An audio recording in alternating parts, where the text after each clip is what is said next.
Hello students, welcome back to our channel.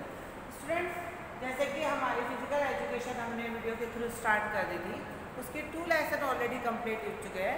आज हम हमारा 3rd चैप्टर इसका शारीरिक शिक्षा का अर्थ, लक्ष्य एवं उद्देश्य समझेंगे। ठीक है, तो देखते हैं हमने पहले वाले लेसन में जो था स्वास्थ्य की परिभाषा, स्वास्थ्य के लाभ, उद्देश्य आदि ये सब हमने फर्स्ट लेसन में समझा था। स्वास्थ्य शिक्षा का अर्थ, महत्व। उसके बाद दूसरे लेसन में हम व्यक्तिगत स्वास्थ्य का अर्थ एवं महत्व समझा था। पहले तो स्वास्थ्य का ही समझा था हमने, फिर व्यक्तिगत यानी हमने पर्सनल हमारे स्वास्थ्य का क्या अर्थ और महत्व है। आज हम शारीरिक शिक्षा का यानी ये जो फिजिकल एजुकेशन आप पढ़ते हो, फिजिकल एजुकेशन सब्जेक्ट लेते हो, मेन क्यों दिया जाता है, इसका क्या अर्थ है, क्या उद्देश्य है, क्या लक्ष्य है, ये हम आज की इस वीडियो से समझेंगे। सबसे पहले तो हम यही समझेंगे कि शारीरिक शिक्षा होती क्या है।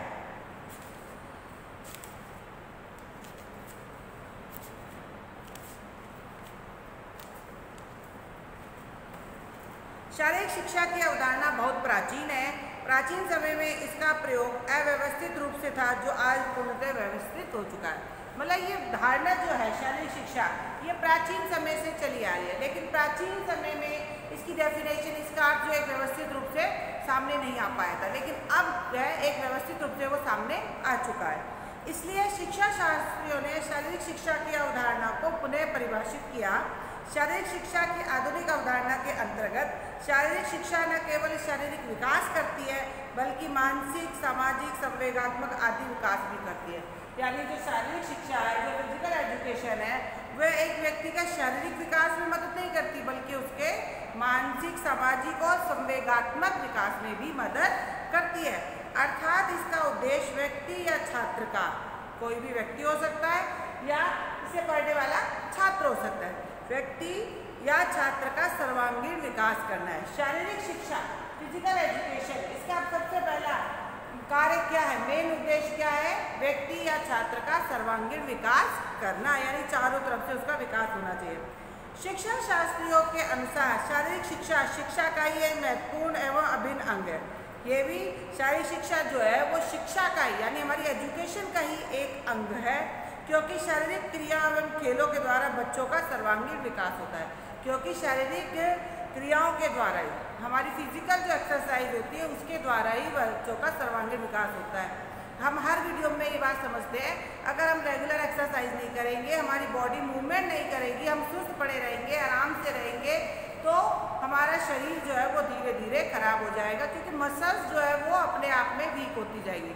और अगर हमने फिजिकल काम किया, फिजिकल एक्सरसाइज वगैरह करते हैं, तो हमारा शरीर स्वस्थ होगा, और जब हमारा शरीर स्वस्थ है तो हम बाकी की सारी शिक्षाओं को ग्रहण करने में सक्षम हो पाएंगे। और अगर शरीर स्वस्थ नहीं है तो बाकी कोई भी शिक्षा हो उसमें हम पूर्ण रूप से रुचि नहीं ले पाएंगे। बल्कि अब आगे देख वो क्या कहता है, चार्ल्स ए बूचर के अनुसार, चार्ल्स ए बूचर ने कहा है, शारीरिक शिक्षा समस्त शिक्षा प्रणालियों का ही एक आधारभूत अंग है। शारीरिक शिक्षा जो है बाकी समस्त जो शिक्षा प्रणाली है उनका आधारभूत अंग है। जब शारीरिक क्रियाएं या गतिविधियां न केवल मनोरंजक या शक्ति प्रदर्शन के ही साधन मानी जाती है, ठीक है, आज शारीरिक क्रिया व गतिविधियां केवल मनोरंजन, शक्ति प्रदर्शन के साधन ही नहीं मानी जाती, बल्कि ये बालक के विकास के विभिन्न पक्षों को प्रभावित कर उसके विकास में सहायक होती है। यानी एक बालक के या एक बालिका के जो भी फिजिकल, मेंटल और ये सोशल, ठीक है, और इमोशनल जो भी विकास होते हैं, सभी विकासों में एक महत्वपूर्ण भूमिका अदा करती है। आज ये माना जाता है कि शारीरिक शिक्षा की आधुनिक अवधारणा से न केवल व्यक्ति की मूल भावनाओं या संवेगों को एक नई दिशा मिलती है, बल्कि उनमें नैतिक व मूल्यपरक गुणों का भी विकास होता है। तो अब आपको समझ में आया शारीरिक शिक्षा क्या है, यानी कि जिसके अंदर किसी बालक या किसी व्यक्ति या छात्र के बाकी सारे विकासों से संबंधित ज्ञान प्राप्त किया जाता है, तो वो हमारी क्या होगी, शारीरिक शिक्षा होगी। अब उसके बाद आता है शारीरिक शिक्षा का लक्ष्य क्या है। ठीक है, शारीरिक शिक्षा का लक्ष्य विद्यार्थियों को इस प्रकार तैयार करना है कि वह एक सफल एवं स्वस्थ नागरिक बनकर अपने परिवार, समाज व राष्ट्र की समस्याओं का समाधान करने की क्षमता या योग्यता उत्पन्न कर सके। यही हमारी हर वीडियो में एक ही बात चलती है कि शारीरिक शिक्षा का मुख्य उद्देश्य क्या है, कोई भी व्यक्ति है या इसको पढ़ने वाला छात्र है तो उसका पूर्ण विकास हो सके, यानी वह शारीरिक रूप से भी मानसिक रूप से भी स्वस्थ हो, जिससे कि वह समाज के, राष्ट्र के और परिवार के काम आ सके।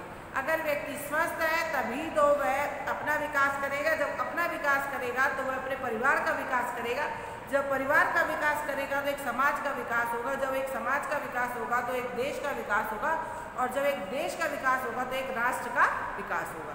तो एक व्यक्ति की शारीरिक स्वस्थता में देखिए आप एक राष्ट्र की स्वस्थता निर्भर करती है।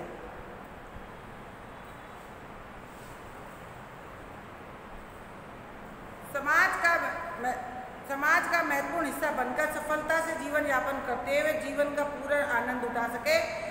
ठीक है, तो अब शारीरिक शिक्षा का मतलब क्या है? स्वास्थ्य से स्वस्थ होकर वह समाज की सारी जो परेशानियां उन्हें दूर करे, अपने परिवार की परेशानियों को दूर करे, देश की परेशानियों को दूर करे और एक सफल जीवन का पूरा आनंद उठा सके। ये हो गया इसका लक्ष्य।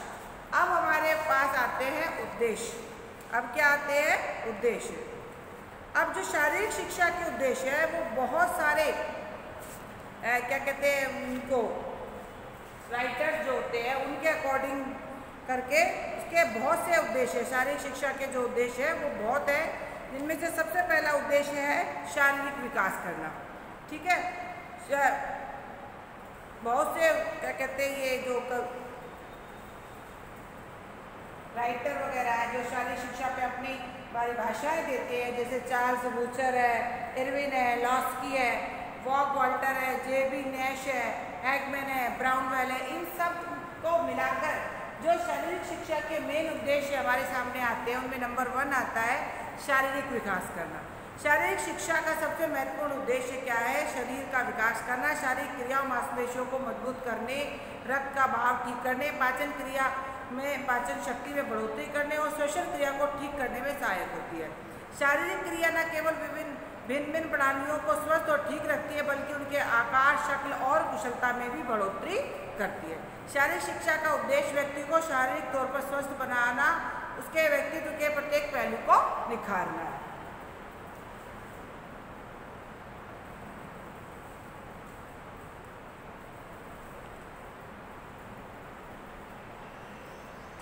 तो शारीरिक शिक्षा के विकास पहला उद्देश्य क्या है? शारीरिक विकास करना। उसके बाद है मानसिक विकास। शारीरिक विकास के साथ साथ सामाजिक विकास भी होना, शारीरिक विकास के साथ साथ मानसिक विकास भी होना चाहिए।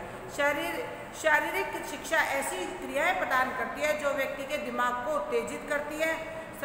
उदाहरण स्वरूप बास्केटबॉल के खेल के दौरान एक टीम के खिलाड़ियों ने विरोधी टीम के खिलाड़ियों से बॉल बचाकर रखनी होती है। इसके साथ अपना निशाना भी देखना होता है और अपनी शक्ति का अंदाजा लगाकर बॉल को ऊपर बास्केट में डालना होता है। जो खिलाड़ी केवल शारीरिक तौर पर शक्तिशाली और मानसिक तौर पर उसकी प्रफुल्लता पूरी ना हो तो वह कभी अच्छा खिलाड़ी नहीं बन सकता। इसलिए खेल खेलने वाले व्यक्ति का शारीरिक विकास के साथ साथ मानसिक विकास भी हो जाता है। ठीक है ना, यहाँ पर उदाहरण दे रहा है बास्केटबॉल का, तो उसमें क्या होता है कि हमें बास्केट को और खिलाड़ियों से बचाते हुए आगे निकलते हुए उस बास्केट के अंदर उस बॉल को बॉल को बाकी सारे खिलाड़ियों से बचाते हुए उस बास्केट में डालनी होती है। तो उसके लिए हमें क्या स्फूर्ति भी चाहिए होती है सबसे बचाने के लिए, और माइंड भी शार्प रखना होता है कि एक जैसा क्षण आए उसी क्षण जाकर उस बास्केट में हम बॉल को डाल दें। तो इसमें शारीरिक स्फूर्ति के साथ साथ मानसिक स्फूर्ति यानी मानसिक विकास का भी होना बहुत जरूरी है। तो एक गेम के थ्रू व्यक्ति का शारीरिक और मानसिक दोनों तरह का विकास होता है। उसके बाद आता है संवेगात्मक या भावनात्मक विकास यानी इमोशनल डेवलपमेंट। शारीरिक तौर पर स्वस्थ और मानसिक तौर पर चुस्त व्यक्ति भी कई बार भावुक हो जाते हैं। ये जीवन में साधारण समस्याओं को हंसते हंसते सुलझा देने के साथ साथ उनको एक बड़ी समस्या बनाकर उनमें उलझ भी जाते हैं। ठीक है, कई बार ऐसा भी होता है जो शारीरिक रूप से स्वस्थ है, मानसिक रूप से स्वस्थ है, तो कई बार परेशानियों में गिरकर वह इमोशनली डाउन हो जाते हैं। वे अपनी खुशी, दुख, पसंद और ईर्ष्या को जरूरत से अधिक महत्व देते हैं। ऐसे करने को उसका बहुमूल्य समय और वह शक्ति व्यर्थ चली जाती है और अच्छे परिणाम प्राप्त करने से वह वंचित रह जाते हैं, जिनसे शरीर का भावनात्मक या संवेदनात्मक विकास होता है। खेल में बार बार जीतना या हारना दोनों हालातों में भावनात्मक पहलू प्रभावित होते हैं। ये तो है, खेल में अगर हार हुई या जीत हुई, दोनों तरीके से इंसान जो है इमोशनली इफेक्ट होता है। अगर वो जीतता है तो उसे खुशी अधिक होती है, अगर हार जाता है तो उसे गम अधिक होता है। तो इमोशनली तो दोनों तरीके से वो इफेक्टेड होता है। ऐसे खिलाड़ियों में भावनात्मक स्थिरता उत्पन्न होती है जब वह अधिक ना तो वह अपनी खुशी जैसे जीत की अधिक खुशी मनाए और ना हार का गम। तब उससे क्या होता है, वो इमोशनली कंट्रोल करना सीख जाता है अपनी भावनाओं पर। तो इससे खिलाड़ियों में भावनात्मक स्थिरता उत्पन्न होती है, इसलिए उन पर जीत या हार का बहुत ज़्यादा प्रभाव नहीं पड़ता। शारीरिक शिक्षा खिलाड़ियों को अपनी भावनाओं पर काबू रखना सिखाती है। उसके बाद है सामाजिक विकास। मनुष्य एक सामाजिक प्राणी है, उसमें समाज में मिलजुल कर रहना पड़ता है। शारीरिक शिक्षा भिन्न भिन्न प्रकार के लोगों को एक स्थान पर इकट्ठा करती है। अलग अलग धर्म से, संप्रदाय से, राज्य से, स्टेट से, जो क्या कहते हैं देश से लोग जो होते हैं वो कई बार एक गेम में इकट्ठा होते हैं अलग अलग जगहों से। तो उनमें एकता व एकबद्धता लाता है गेम। शारीरिक शिक्षा की नॉलेज होती है, जब हम गेम खेलते हैं तो कई संप्रदाय के लोग मिलते हैं, तो उसमें हम मिलके एक टीम बनती है, तो क्या होता है, हमें एकता व एकबद्धता आती है। खेल में धर्म, जाति, श्रेणी, वर्ग या क्षेत्र आदि के आधार पर किसी भी तरह का कोई भेदभाव नहीं किया जाता। इस तरह से शारीरिक शिक्षा कई ऐसे अवसर प्रदान करती है जिससे सामाजिक एकता को बढ़ावा मिलता है।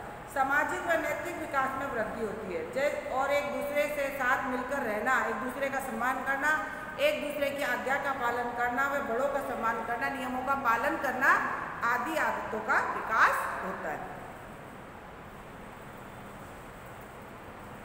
उसके बाद आता है सांस्कृतिक विकास। शारीरिक शिक्षा संबंधी खेल और क्रियाकलापों के दौरान विभिन्न संस्कृतियों के व्यक्ति व खिलाड़ी आपस में मिलते हैं और एक दूसरे के बारे में जानते हैं। मैंने अभी बताया बहुत अलग अलग धर्म संप्रदाय के, अलग अलग संस्कृति के जो खिलाड़ी हैं वो एक गेम में इकट्ठा होते हैं, तो वो एक दूसरे की संस्कृति के बारे में, धर्मों के बारे में जानते हैं। ठीक है, वह उनके रीति रिवाजों, परंपरा और जीवन शैली से परिचित होते हैं और संस्कृति का विकास और बढ़ावा होता है। यानी अलग अलग धर्म जाति के लोग जब मिलते हैं, अलग अलग रीति रिवाजों को मानने वाले मिलते हैं, जब वो एक दूसरे के साथ इस बारे में बात करते हैं तो एक दूसरे के रीति रिवाजों का इधर से उधर आदान प्रदान होता है और उससे उनको बढ़ावा मिलता है। तो स्टूडेंट, आज की वीडियो में मैंने आपको बस इतना ही समझाया, बाकी का मैं आपको इसके बाद नेक्स्ट वीडियो में समझाऊंगी। Okay, good day.